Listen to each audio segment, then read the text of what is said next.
Archdiocese of Cincinnati published its final maps yesterday, showing how local Catholic parishes will be consolidated in the future. Now, this all followed a month of public input, which about 7,800 local Catholics actually gave church officials their feedback on this whole plan. I-Team reporter Dan Monk looked into whether the input made any difference. He says the answer was yes for one priest in Wyoming.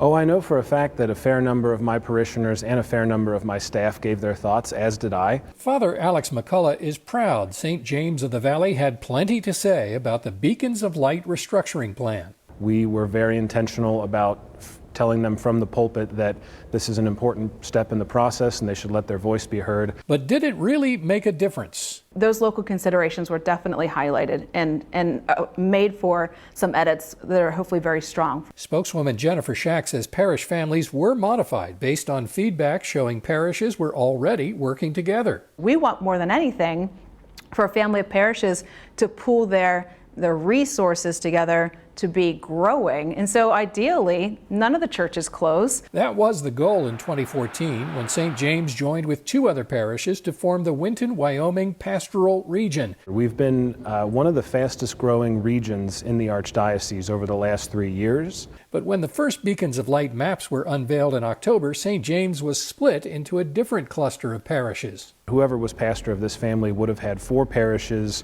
3 staffs, and 2 schools, and somewhere in the neighborhood of 25 buildings. And it's just a lot to manage. So Father McCullough had his flock fill up the Archdiocese inbox.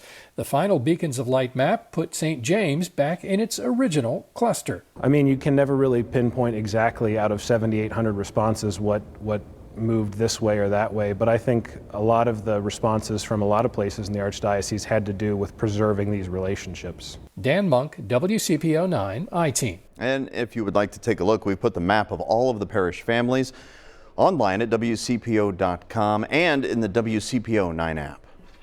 3 more hostages from Ohio have now been released, and that brings the total to 5 now who've been freed. They were kidnapped in Haiti. This is more than a month ago now. Christian Aid Ministries in the Cleveland